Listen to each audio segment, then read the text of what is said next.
وہ جانے لگا، دروازے پہ آیا، بیوی نے کہا سرتاج پردیس جا رہے ہو؟ کہا ہاں۔ اس نے اپنے یوں شکم پہ ہاتھ رکھا، کہنے لگی مگر بتا کے تو جاؤ یہ اپنا بچہ کس کے حوالے کر کے جا رہے ہو؟ اس نے اتنی بات کہی، یہ بچہ کس کے حوالے کر کے جا رہے ہو؟ وہ کہتا حضرت میری زبان سے نکل گیا کہ میں نے اپنے بچے کو اپنے رب کے حوالے کر دیا ہے۔ کہتا یہ کہہ کے میں پردیس چلا گیا۔ کہا حضور جب میں واپس آ رہا تھا ہزار خیال میرے دل میں تھے، میں سوچ رہا تھا میرا بچہ ہوگا، بیٹا ہوگا تو یوں نام رکھوں گا، بیٹی ہوگی تو یہ نام دوں گا، یوں پیار کروں گا، یوں اس طرح اس کو سینے پہ رکھ کے کھلاؤں گا۔ کہا ہزار حسرتیں تھی حضرت۔ کہا کہتے ہیں لیکن میں جب دروازے پہ پہنچا میں نے دروازے پہ تالا لگا دیکھا، پڑوسیوں سے میں نے کہا کہ میرے گھر کے اندر میری بیوی تھی، اس کا کیا ہوا؟ کہتا ہے کہ ایک شخص نے مجھ سے کہا کہ تم جب پردیس گئے کچھ دن کے بعد تمہارے گھر میں بچے کی ولادت کا وقت آیا، کہا درد شروع ہوا، کہا اسی درد میں تمہاری بیوی کا انتقال ہو گیا، ہم نے کئی دن تمہارا انتظار کیا لیکن تم نہیں آ سکے۔ کہتا ہے کہ ہم نے دوسرے دن تمہاری بیوی کو دفن کیا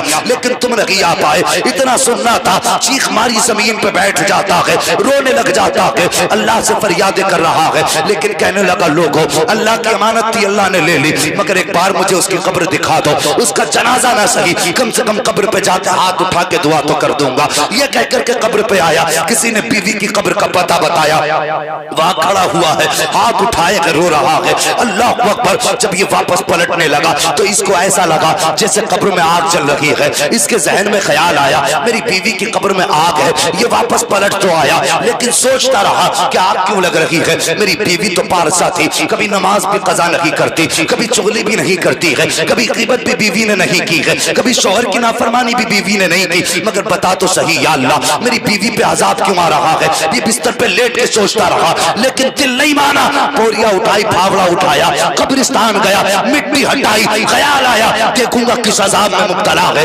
کہتا میں نے مٹی ہٹائی اور ہٹانے کے بعد تختہ ہٹایا، حیرت میں تھا، کہتا حضرت کیا بتاؤں میں نے کیا دیکھا، کفن بھی سلامت ہے بدن بھی سلامت ہے۔ میں نے پھر سوچا یہ میرے ذہن کی پیداوار ہوگی، یہ خیال ہوگا میں نے جو آپ کو دیکھا۔ کہنے لگا میں اٹھ کے کھڑا ہو گیا، کہا کچھ دیر سوچا میں نے، اچانک قبر کے اندر سے بچے کے رونے کی آواز آ جاتی ہے، اللہ اکبر۔ یہ کہتا کہ جیسی بچے کی رونے کی آواز آئی میں قبر میں اتر گیا، بچے کا پیار کا برداشت نہ کر سکا۔ میں نے کیا دیکھا، بچہ ماں کے سینے پر لیٹا ہوا رو رہا ہے، اللہ اکبر۔ یہ کہتا حضرت میں نے اس بیٹے کو قبر سے نکالا، سینے سے لگا کے کھڑا ہو گیا، میں نے کہا یا اللہ تیرا شکر ہے تو نے میرے بیٹے کو زندگی بخش دی ہے۔ آواز آئی تھی، وہ کہتے ہیں حضور آواز آئی تھی غیب سے، کوئی کہہ رہا تھا نادان یاد کر اس وقت کو جب تو پردیس جانے لگا تھا، تیری بیوی نے کہا تھا اس بچے کو کس کے حوالے کر کے جا رہے ہو، تب تو نے کہا تھا رب کے حوالے کر کے جا رہا ہوں، آواز آئی تھی۔